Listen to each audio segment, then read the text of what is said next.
Oke, di video kali ini saya ingin memberikan sedikit respon ya untuk aktivitas transfer di Liga 1 karena sudah ada beberapa tim yang langsung aktif ya setelah paruh musim pertama ini dibuka dan akan ditutup ya di hari besok ini ya di akhir bulan November. Jadi kalau kita lihat di sini Madura United dulu ya yang sudah resmi kehilangan Brandao, lalu kedatangan Lerby dan juga Lukas sebagai penjaga gawang. Ya, menurut saya aktivitas transfer dari Madura United memang cukup mengagetkannya kehilangan Brandao. Ya, karena Brandao ya sudah resmi ke Bayangkara FC sebagai statusnya pinjaman. Kemarin juga langsung dimainkan ya lawan Persija Jakarta. Ya, sebetulnya Brandao menurut saya tetap menjadi striker yang bagus. Karena ini pemain yang secara postur tubuh cukup bagus, speednya juga cukup baik, lalu berapa kali pergerakan tanpa bolanya juga menurut saya cukup baik ya. Jadi visi pemain dari Brandao ini cukup bagus. Tinggal kembali lagi nanti Lerby ya sebagai penggantinya Brandao ya semoga bisa menjadi jawaban ya. Kalau Lerby ternyata juga merupakan pemain yang bisa menjadikan solusi ketika Madura United kehilangan Brandao. Karena Lerby sebetulnya kalau dilihat dari postur tubuh ini memang cocok sekali sebagai pemain finisher atau target man. Tapi di tim sebelumnya memang Lerby kurang diberikan jam bermain ya. Jadi mungkin perform dari Lerby ya belum bisa menunjukkan kualitasnya. Jadi semoga nanti di Madura United feeling saya akan lebih banyak dimainkan. Ya semoga Lerby bisa langsung beradaptasi dan bisa menjadi salah satu jawaban ya ketika Madura United harus kehilangan Brandao. Ya, jadi Lerby semoga bisa membawa Madura United kembali lagi ya menciptakan gol-gol yang banyak dari kreativitas serangan. Lalu Madura United juga resmi kedatangan Lukas sebagai penjaga gawang. Sebetulnya kalau dilihat dari penjaga gawang Madura United ya, ada Satria Tama, ada Hendra. Ya, sebetulnya kalau dibilang sesuai kebutuhan, sebetulnya Madura United lebih membutuhkan pemain belakang ya. Karena kan kalau kita lihat Kleberson dengan Farudin Arianto ya pemain inti ini backupnya belum terlalu ada yang matang. Jadi sebetulnya kalau sesuai kebutuhan ya penting mana antara kiper dengan pemain belakang, saya bilang ya tetap di pemain belakang. Ya, jadi ya ini cuma sesuai kebutuhan aja. Tapi karena sudah mendatangkan kiper yang mungkin Lukas nanti akan menjadi kiper utama menggantikan Satria Tama ya yang berapa kali dimainkan di beberapa pertandingan terakhir. Ya semoga ini bisa menjadi pertahanan yang kokoh nanti ya di bawah mistar gawangnya Madura United. Lalu next ya ada Persita Tangerang yang resmi kedatangan Kartika Aji dari Persik Kediri sebagai goalkeeper. Lalu ada Hasan sebagai pemain depan. Ya ini Persita Tangerang memang terlihat ya kalau Tivaldo Alves sudah mendatangkan dua pemain yang sebelumnya membela Persik Kediri. Karena Tivaldo Alves sudah mengerti lah tipe pemain yang diinginkan. Ya karena kan sempat menangani Persik Kediri. Lalu ketika mendatangkan Hasan, kemarin saya nonton lawan Rans, memang Hasan belum bisa bermain secara optimal. Ya ini yang saya harapkan sih Hasan bisa cepat ya menunjukkan kualitasnya. Karena sebetulnya dengan adanya Hasan sebagai target man, ini posisi Vergonzi harus digeser ke kanan. Yang artinya di posisi sayap pemain Persita seperti Irsad Maulana, Randy Juliansyah, atau Esa Sarul, Hani Syagara mungkin juga termasuk ya, Umanailo, ya itu harus mengantri ya untuk menjadi starter utamanya Tivaldo Alves. Karena di sayap kiri kemarin Vidal yang bermain. Jadi kalau Hasan nanti ternyata performnya nggak bisa maksimal, ini sudah bahaya, pemain lainnya sudah menunggu. Kemungkinan besar Vergonzi akan dibalikan lagi sebagai target man. Lalu di sektor sayap yaitu kembali lagi persaingan di sektor sayapnya Persita ini cukup banyak. Ya, jadi ini kembali lagi tinggal Hasan aja nih pembuktian. Kalau Kartika Aji ya ini kiper yang cukup bagus ya. Kemarin lawan Rans juga sudah terlihat ya berapa kali melakukan clearance yang cukup ya berbahaya lah untuk gawangnya Persita. Lalu dari Arema ya resmi kedatangan Gilbert Alvarez dan juga Guevara. Kemarin saya nonton lawan Persik Kediri ya, Guevara dulu sebagai gelandang bertahan. Kemarin terlihat memang masih sedikit beradaptasi ya. Kemungkinan besar ini untuk menggantikan posisinya Icaka Diarra. Karena Icaka Diarra di pertandingan beberapa terakhir sudah jarang dimainkan oleh Valente. Jadi mungkin Guevara yang akan menggantikan posisi Diarra. Atau mungkin Diarra akan ditaruh di pemain belakang dengan Almeida. Ya ini saya juga nggak tahu ya, karena kalau dilihat ya Guevara langsung dimainkan kemarin oleh Valente. Lalu Alvarez juga baru bermain di babak kedua, jadi saya belum bisa banyak menilai ya, apalagi Arema kemarin harus bermain dengan 10 orang.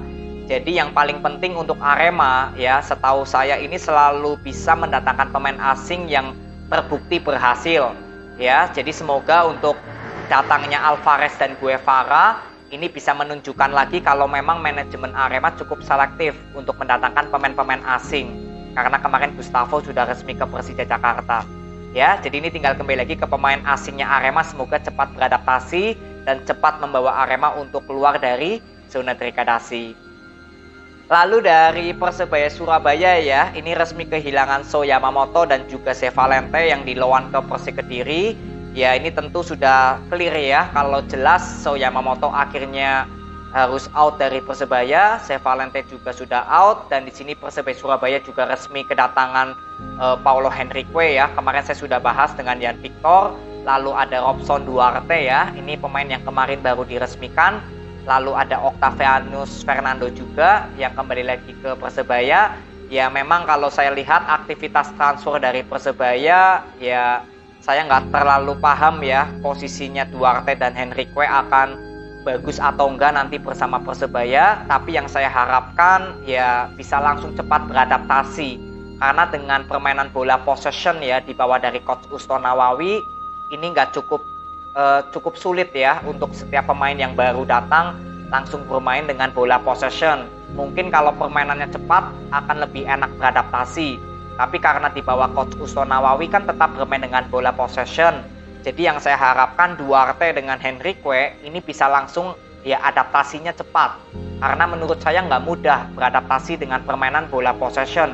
Apalagi Persebaya Surabaya sekarang berada di peringkat ke-14 juga. Jadi pasti tekanan akan ada juga kepada pemain baru Persebaya.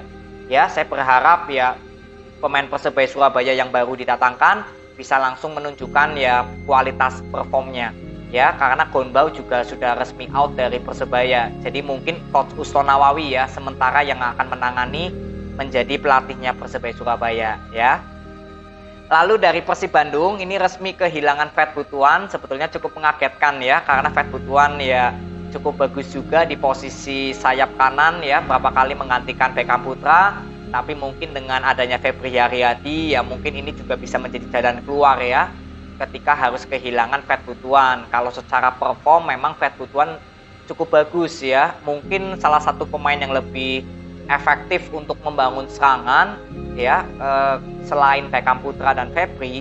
Menurut saya Fred Butuan memang paling konsisten ya, tapi semoga dengan kepergian Fred Butuan yang gosipnya ya ini ke Malut United ya, semoga posisi sayap dari Persib Bandung tetap ada penggantinya. Kemarin Edo ya yang dicoba di sayap kanan. Ya semoga Persib Bandung akan tetap bisa konsisten lah walaupun harus kehilangan pemain yang cukup penting Fred Butuan.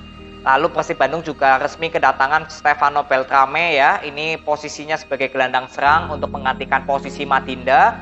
Jadi artinya siapa pemain asingnya yang dari Spanyol ya, Del Pino ya kemungkinan besar tetap akan diloan ya, nggak membela Persib Bandung. Ya semoga Beltrame bisa menjawab untuk kepergian Madinda ya, karena Madinda ini kan cukup sukses ya untuk menjadi gelandang serangnya Persib.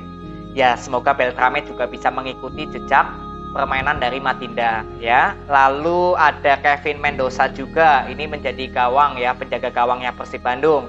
Ini kiper dari Filipina, kemarin lawan Indonesia ada di bangku cadangan. Ini kalau nggak salah kiper kesayangannya Hodak ya ketika membela tim sebelumnya. Jadi semoga untuk Kevin Mendoza bisa bersaing dengan kiper-kiper Persib. Karena Teja Pakualam juga secara perform cukup bagus ya. Lalu Fitrul kalau nggak salah ini juga sebelumnya membela Persipura sebetulnya cukup bagus sebagai kiper cadangan juga oke. Tapi dengan datangnya Kevin Mendoza ya ini saya juga penasaran. Apakah Teja Pakualam akan tergeser atau justru Kevin Mendoza yang kemungkinan akan menjadi penggantinya Teja Pakualam kalau Teja Pakualam nggak bisa cedera. Ini yang cukup menarik dari datangnya Kevin Mendoza di kipernya Persib. Karena kalau dilihat kebutuhan Persib sebetulnya bukan di kiper ya, tapi lebih di bek kanan. Karena bek kanan kan sudah kehilangan Iputu Gede ya, walaupun ada gosip kalau nggak salah Hen ya akan didatangkan lagi dengan status pinjaman dari Dewa United ya, karena kan ke Dewa United statusnya pinjaman. Tapi kalau nggak salah Dewa United juga inginkan Robby Darwish gitu ya. Jadi ini pilihan yang menurut saya juga nggak seimbang lah, karena Robby Darwish juga potensinya cukup bagus di masa depan nanti. Ya, inilah yang masih kita tunggu di sayap kanannya, bek kanannya Persib siapa nanti, apakah ada pemain baru atau enggak. Lalu Sato ya, artinya juga posisinya akan tertutupi oleh Kevin Mendoza, karena kan slot pemain ASEAN hanya ada Sato ya sebelumnya. Tapi ketika Mendoza datang ya artinya Persib Bandung akan memiliki 2 pemain ASEAN. Jadi kemungkinan besar ya mungkin Sato yang akan dilawan gitu ya. Tapi ini juga kembali lagi kita akan lihat apakah mungkin nanti Sato tetap dipertahankan atau enggak. Ya, ini transfer dari Persib Bandung. Lalu dari Persik Kediri ya, kemarin ada nama Zevalente, ada Ivan Badim, ada Nuri yang langsung dimainkan lawan Arema di babak kedua. Kalau saya bilang Zevalente ini pemain yang cukup kreatif di sektor tengah dan kemungkinan besar akan diduetkan dengan Renan Silva ya, karena kan Zevalente juga posisi naturalnya sebagai pemain box to box. Dia memiliki skill untuk melakukan passing-passing manja ya. Semoga dengan adanya Zevalente sebagai box to box ini bisa meringankan kinerja dari Renan Silva. Jadi Renan Silva nggak terlalu repot-repot lagi untuk mencari bola sampai ke belakang. Tinggal nanti mencari posisi yang tepat, barulah Renan Silva akan lebih mudah melakukan individu-individu skill ya, atau mungkin shoot dari luar kotak penalti yang berbahaya. Ya, ini Zevalente ya pemain yang cukup bagus. Jadi Persik Kediri ini cukup baik lah bisa meminjam Zevalente dari Persebaya Surabaya. Lalu Ivan Badim juga kemarin saya sudah bahas ya, kalau cara visi permainannya juga cukup bagus. Kalau saya bilang natural posisinya sebetulnya di sayap kiri, tapi kemarin lawan Arema ditaruh di sayap kanan ya, itu pun juga perform di sayap kanan. Jadi tinggal nanti kita akan lihat apakah Ivan Badim akan melakukan persaingan dengan Schroyer, Supriyadi, Faris Aditama, Abioso, Pahabol, atau Miftahul Hamdi. Ya, karena kan pemain sayap Persik Kediri ini sangat banyak sekali. Ya, pastinya akan ada yang menjadi cadangan mati nantinya kalau skuadnya Persik Kediri sudah diisi oleh pemain-pemain sayap yang bagus. Ya, tinggal kembali lagi persaingan di sektor sayap Persik Kediri ini akan seru. Siapakah yang berhasil masuk sebagai pemain inti? Ya, lalu ada nama Nuri ya. Ini Nuri untuk menggantikan posisi Agil ya yang mengalami cedera serius. Kemarin saya lihat beritanya. Jadi semoga ketika nanti Simon Lingbo mungkin gak terlalu perform, ya Nuri bisa menjadi pemain pengganti. Karena Nuri juga di Persebaya Surabaya bukan pemain inti ya. Dia masih masuk seringkali menjadi pemain cadangan. Walaupun mungkin prospek jangka panjangnya cukup bagus, ya semoga Nuri bersama Persik Kediri bisa melakukan persaingan dengan Simon Lingbo. Ya, ini sembari menunggu Agil bisa pulih dari cedera. Tapi saya kira mungkin lama ya Agil akan kembali lagi merumput. Karena saya lihat cederanya mungkin cukup parah ya sampai masuk di ruang operasi. Ya, jadi mungkin ini aja transfer update yang saya bisa berikan dari aktivitas tim-tim Liga 1. Semoga bermanfaat. Sampai ketemu di video berikutnya. See you.